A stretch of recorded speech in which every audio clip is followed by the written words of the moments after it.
함께 찬송가 288장, 찬송가 288장, 통일 찬송 204장, 예수로 나의 구주 삼고 함께 찬양하겠습니다.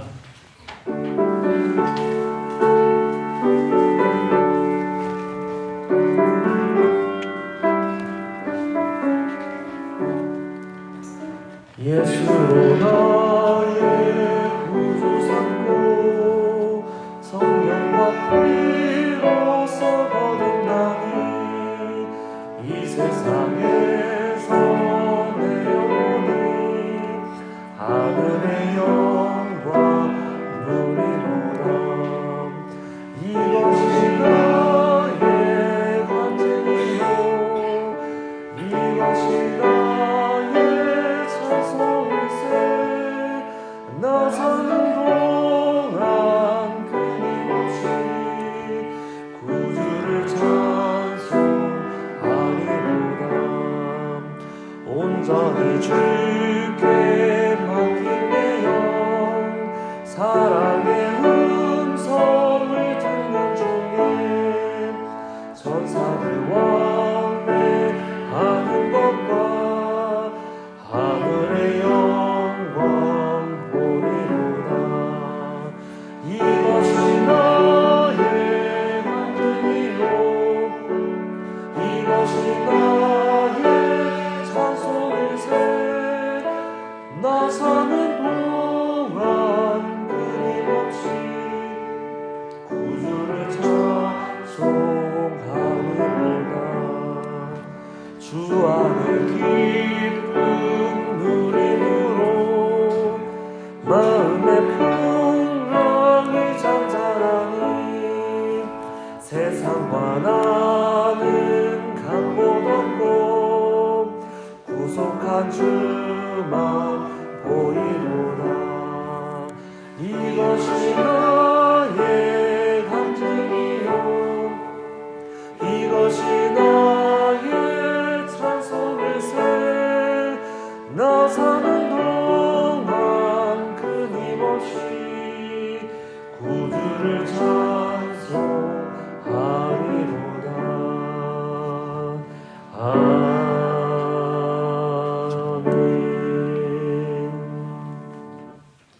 이어서 찬송가 438장 통일찬송 495장 내 영혼이 은총 입어 함께 찬양하시겠습니다.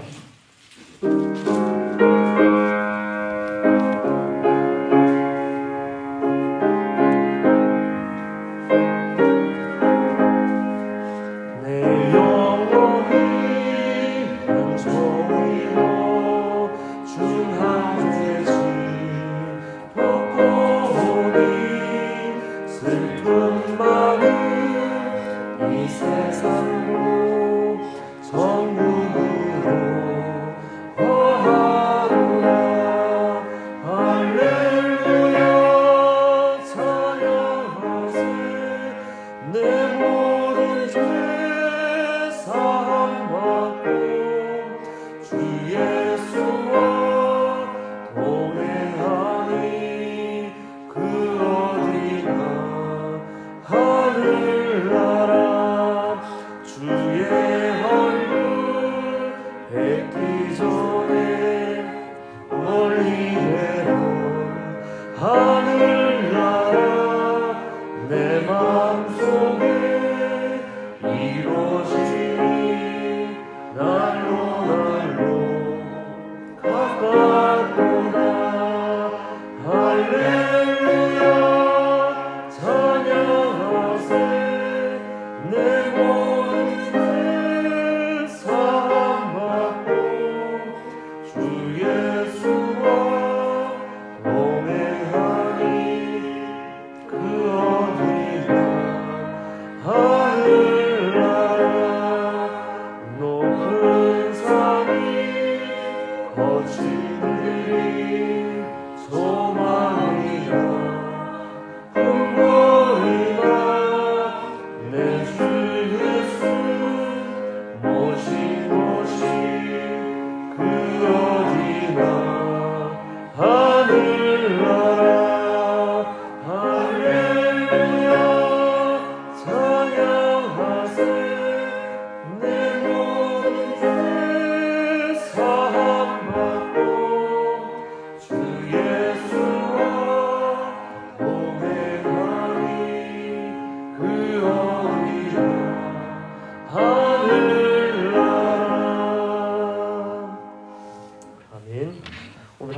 말씀은 시편 84편 1절에서 12절 말씀입니다. 시편 84편 1절에서 12절 말씀 한 절씩 교독하여 읽고 마지막 절 함께 읽겠습니다. 만군의 여호와여, 주의 장막이 어찌 그리 사랑스러운지요. 내 영혼이 여호와의 본질을 사모하여 기다림이 내 영혼의 찾아가기 싫다는 말을 부르시나이다.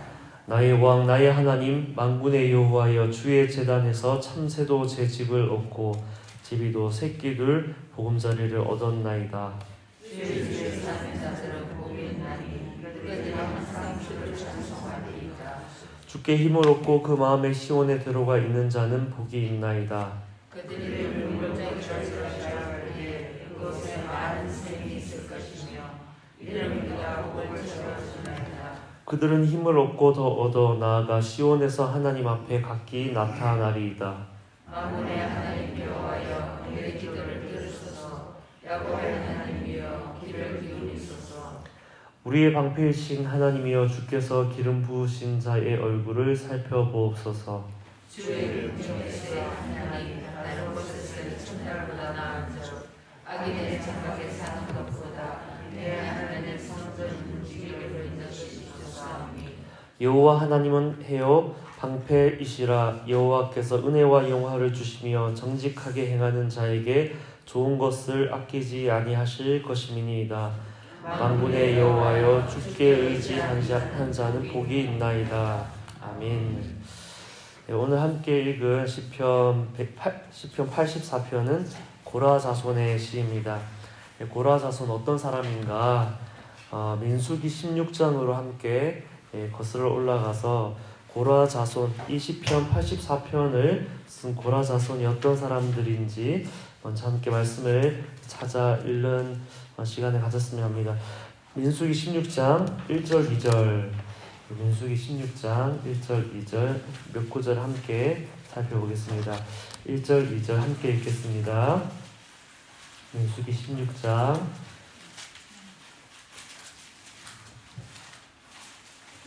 1절 2절. 레위의 증손 고핫의 손자 이스라엘의 아들 고라와 르우벤 자손과 엘리압의 아들 다단과 아비람과 벨렛의 아들 온이 당을 짓고 이스라엘 자손 총회에서 택함을 받은 자 곧 회중 가운데서 이름 있는 지휘관 250명과 함께 일어나서 모세를 거스르니라. 이 말씀을 보니까 레위의 증손 고핫의 손자 이스할의 아들인 사람이 고라라고 이렇게 이야기합니다. 그렇죠? 레위의 증손 고핫의 손자 이스할의 아들 고라. 족보를 상상하면서 정리해보면 레위에게 세 아들이 있었는데 레위의 세 아들 이름이 게르손 고핫 므라리죠. 그 중에 게르손 고핫 므라리 중에 고핫의 첫째 아들 아므람에게서 난 아들은 아론과 모세입니다.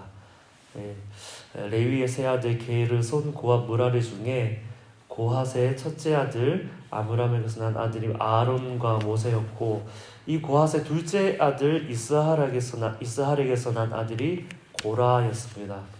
그래서 레위의 증손이자 고핫에게는 손자인, 그리고 이스할에게는 아들인 이 고라.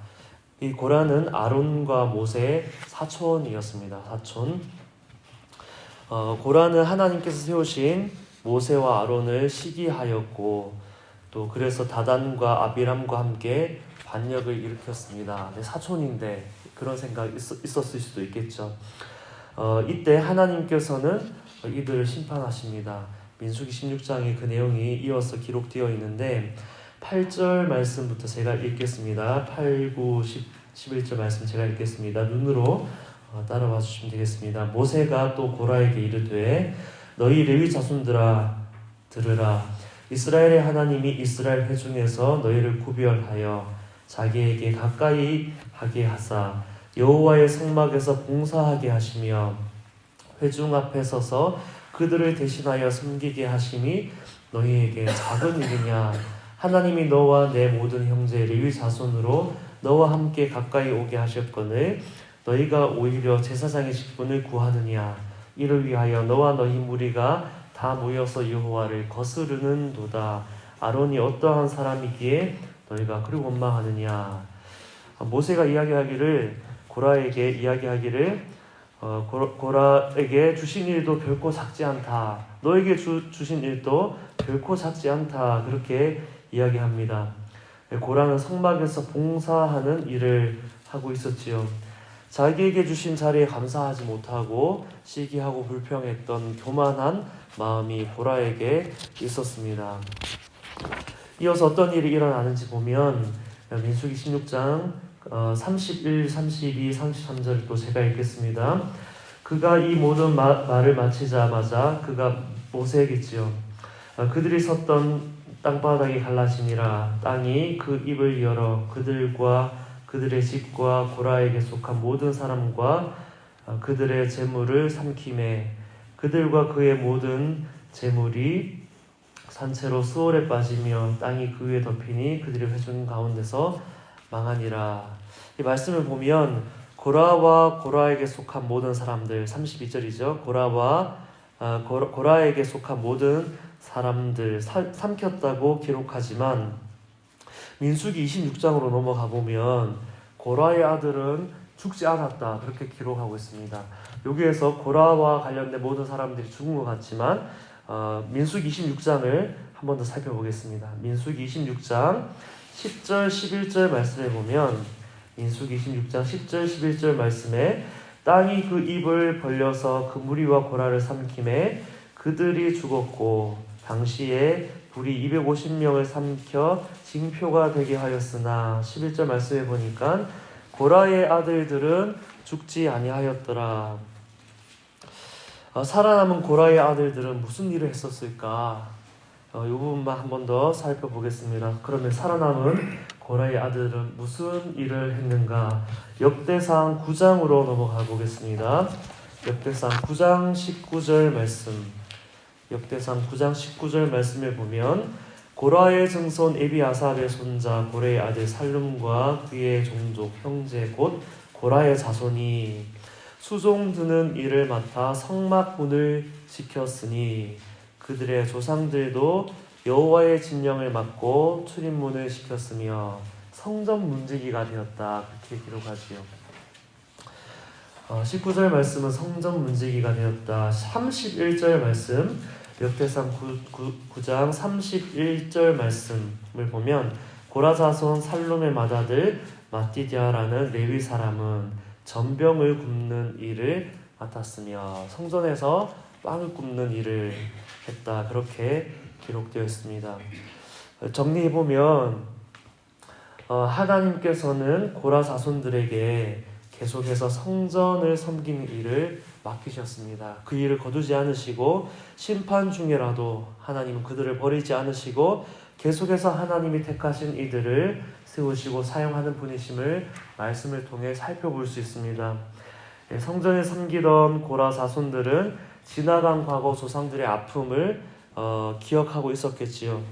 그리고 그 일이 자신들에게 큰 교훈으로 가슴에 남아 있었을 것입니다. 하나님 앞에서 지은 죄로 인해 심판을 받아야만 했던 그 과거의 아픔이 하나님으로부터 멀어지게 한 것이 아니라 오히려 하나님을 더 가까이 하고자 하고 하나님을 더 사모하는 마음을 갖게 했습니다. 그래서 고라 자손의 이 시에는 여호와의 성전을 사모하는 마음, 여호와를 사랑하는 마음이 담겨져 있는 것입니다. 이 배경을 생각하면서 오늘 시편 84편을 보면 조금 더 이 상황 안에서 이 본문이 이해될 것입니다. 시편 84편이 이제 본문 자체를 들여다보겠습니다. 성전을 사모하는 마음이 주제인데 세 부분으로 또 나눠서 볼 수 있습니다. 1절에서 4절, 5절에서 7절, 8절에서 12절 말씀인데 다 비슷한 내용이면서도 시점에 약간 차이가 있는 것이 느껴집니다. 시점에 1절에서 4절 보면 아직 성전에 이르지 못한 저 멀리서 성전을 바라보며 사모하는 그 마음, 성전 저 멀리에서 성전을 사모하는 마음이 담겨져 있는 고백처럼 느껴진다면 5절에서 7절 말씀은 이제 성전을 나아가고 있는 중에 성전을 향해 나아가고 있는 과정 중에 드리는 고백처럼 느껴지고 8절에서 12절 말씀 보면 이제 성전을 이르러 하나님 가까이에서 하나님 앞에서 예배자로서의 드려지는 그런 기도의 고백으로 느껴지는 그런 약간의 차이가 있습니다. 한번 말씀을 살펴보겠습니다. 1, 2, 3, 4절 중에 3절 말씀을 우리 함께 읽겠습니다. 나의 왕 나의 하나님 만군의 여호와여 주의 제단에서 참새도 제 집을 얻고 제비도 새끼들 보금자리를 얻었나이다. 참새와 제비도 성전에 머물고 있는데 나는 성전에 갈 수 없는가, 이룰 수 없는가, 갈 수 없는 것이 아닌데 그런 사모하는 마음을 이렇게 표현하는 것입니다. 주의 집에 사는 자들은 복이 있다. 적용 질문을 바로 해보자면 나는 예배의 자리를 사모하는 마음이 있는가? 나는 하나님의 임재를 갈망하는 마음을 얼마나 가지고 있는가? 이 1, 2, 3, 4절을 통해서 이렇게 적용하는 질문을 할 수 있습니다. 하나님의 임재가 있는 예배의 자리에 그 자리에는 하나님을 갈망하는 사람이 있습니다. 성령이 임재하는 자리에 이 자리에 성령이 왜 임재하시는가 보면 그 자리에 하나님을 갈망하는 사람들, 그 갈망하는 마음들이 모여있기 때문입니다. 하나님을 예배하는 그 자리에 하나님을 향한 갈망이 있으면 그 자리에는 반드시 성령께서 임재하시고 위로부터 부어지는 은혜가 있는 것입니다. 왜냐하면 하나님은 인격적인 분이어서 우리가 주님을 원하면 주님께서 우리에게 그 사랑을 나타내십니다. 제가 지나온 삶의 시간을 돌아보면서 언제 주님을 가장 깊이 경험하고 그 은혜를 누렸는가 돌아보면 내 안에 주님을 향한 갈망이 가득 차 있을 때 주님은 저에게 임재로 보답하신 것을 고백할 수 있습니다. 어디를 가든지 그 자리에 내가 있어서 내 안에 갈망하는 이 마음을 보시고 하나님의 은혜가 그 자리에 부어지게 하는 사람. 오늘 함께 하기 위해 나온 우리 성도님들 어디를 가시든지 그 자리에 우리 성도님들이 계셔서 우리 성도님들 안에 있는 갈망하는 마음을 보시고 하나님이 그 자리에 하나님의 임재를 부어주시는 그러한 예배자, 그런 기도자 되시기를 축복합니다. 5절, 6절, 7절 말씀을 이어서 보면 믿음의 이 여정 중에 성전을 향해 임재를 향해 나아가는 그 여정 중에 하는 고백처럼 느껴지는데 제가 읽겠습니다. 주께 힘을 얻고 그 마음에 시온의 대로가 있는 자는 복이 있나이다. 6절 말씀 그들이 눈물 골짜기로 지나갈 때 그곳에 많은 샘이 있을 것이며 이른 비가 복을 채워주나이다. 적용 질문을 해보자면 나의 삶의 여정은 하나님을 향해 있는가? 나의 삶의 여정이 하나님의 임재를 향해 나아가고 있는가? 내 인생의 방향이 어디를 향해 있는가 하는 것입니다. 우리의 삶을 생각해보면 내가 가만히 있는다고 가만히 있어지지 않죠. 우리는 쉽사리 주위 환경과 상황에 떠밀려서 분주하게 살아가게 됩니다. 그래서 내가 살아가는 일상이 주님의 임재를 구하고 누리는 길로 향해 나아가고 있어야만 우리는 주님을 만나고 경험하는 삶을 사는 것입니다. 내가 주님의 임재를 향해 나아가고 있는가? 그것을 점검해야 하는 것입니다.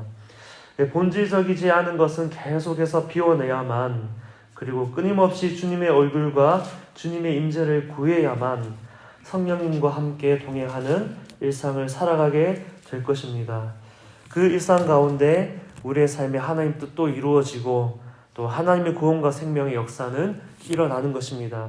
내가 주를 향해 나아갈 때, 주의 임재를 구하며 나아간 그 여정 중에 있을 때 그 여정 가운데 하나님의 뜻은 이루어지고 구원과 생명의 역사는 일어나는 것입니다.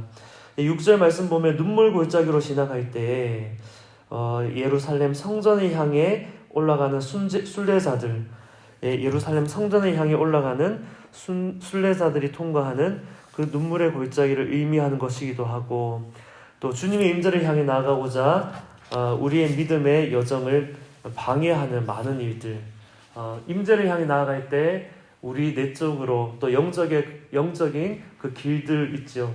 그 나아가는데 하나님 앞에 나아가지 못하도록 가로막는 그런 것들 있죠. 하나님의 임재 앞에 나아가지 못하도록 가로막는 것들.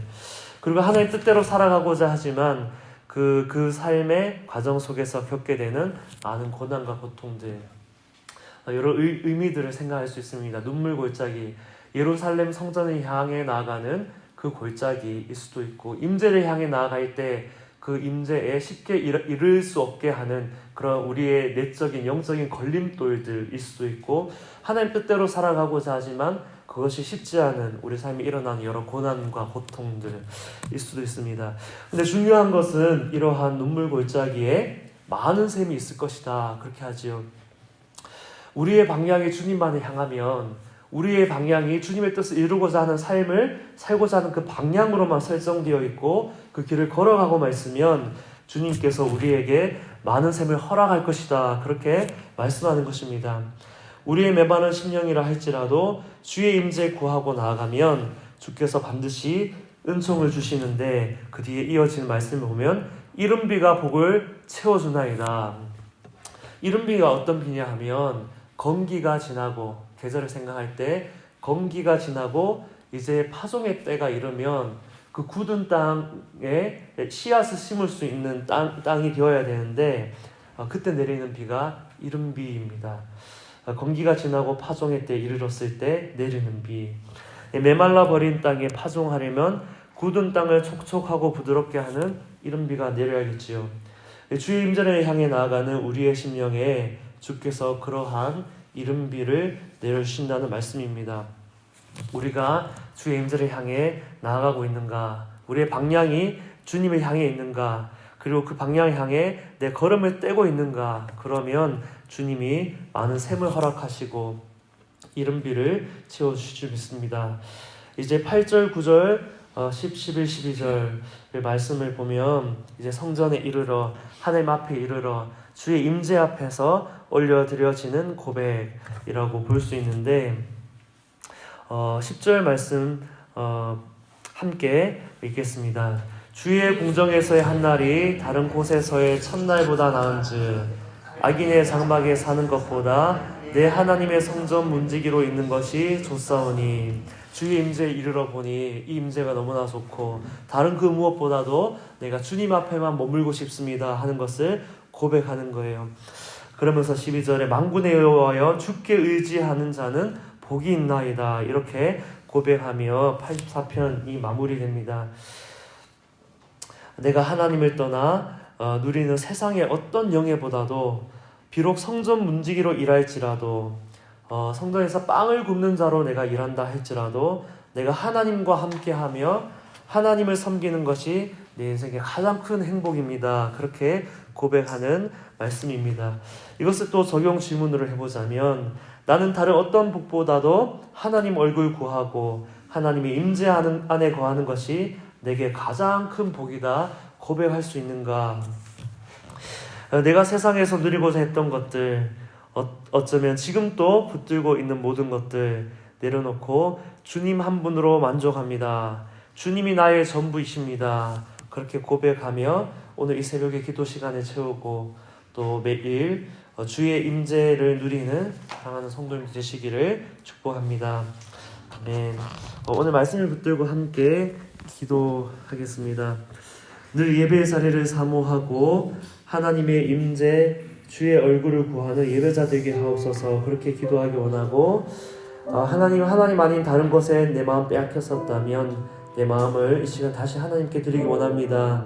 내 안에 주를 향한 갈망의 고백 받아주옵소서, 그렇게 기도하기 원하고, 무슨 일을 하든지 하나님을 떠나 행하지 않고 하나님과 함께 행하는 자, 하나님의 임재 가운데 일하는 자 되게 하옵소서, 함께 기도하겠습니다. 하나님, 우리가 늘 주님의 임재를 사모하는 자 되기 원합니다. 고라사손의 이 고백을 보면서 하나님께서 내리셨던 그 심판의 시간들을 기억하면서 하나님을 멀리 떠나는 것이 아니라 끝까지 하나님 앞에 머물며 오히려 더 주님의 임재를 사모하였던 그 마음을 배우게 됩니다. 하나님, 오늘 우리의 삶의 자리에서 우리가 늘 주님의 얼굴을 구하고 임재를 사모하며 주를 갈망하는 우리의 마음이 되게 하여 주옵소서. 내가 가는 자리, 내가 머무는 그 자리, 하나님을 갈망하는 나의 마음이 있어서 그 자리에 임재하시는 주님을 경험하는 우리 모든 기도자들 되기를 원합니다. 하나님, 우리의 마음이 다른 것에 빼앗기지 아니하고 하나님께만 드려지길 원합니다. 우리 안에 주를 향한 갈망과 고백이 끊이지 않게 하여 주시옵소서. 하나님, 기도의 자리에서 일어나 삶의 어떤 일들을 행할 때 하나님과 상관없이 일하는 것이 아니라 늘 하나님을 생각하며 하나님의 임재를 구하고 하나님과 함께 모든 일을 감당하는 우리 되게 하여 주시옵소서. 그래서 하나님, 그 길 가운데서 주께서 허락하시는 많은 샘을 보게 하시고 그 샘으로부터 넘쳐나는 물을 마시게 하시고 기름비가 내리는 것을 보게 하여 주시옵소서. 계속해서 기도할 때 오늘은 화요일 우리 교회를 위해, 특히 교회 환우와 고난 당하는 이들을 위해 기도하기를 원합니다. 주님이 임하시면 모든 문제는 해결될 것입니다. 시편 84편의 고백과 같이 주님의 임재를 구하며 나아가오니 환우들과 고난 가운데 있는 성도들에게 주님의 얼굴을 비추어 주시고 성령의 기름 부음으로 함께하사 치유와 회복에 놀라운 일들이 일어나게 하옵소서. 이렇게 기도하고 또 눈물 골짜기를 지나는 이들에게 많은 샘을 허락해 주시고 이른비가 내리는 축복을 받게 하여 주옵소서. 함께 환우와 고난 당하는 이들을 위하여 오늘의 말씀을 붙들고 기도하겠습니다.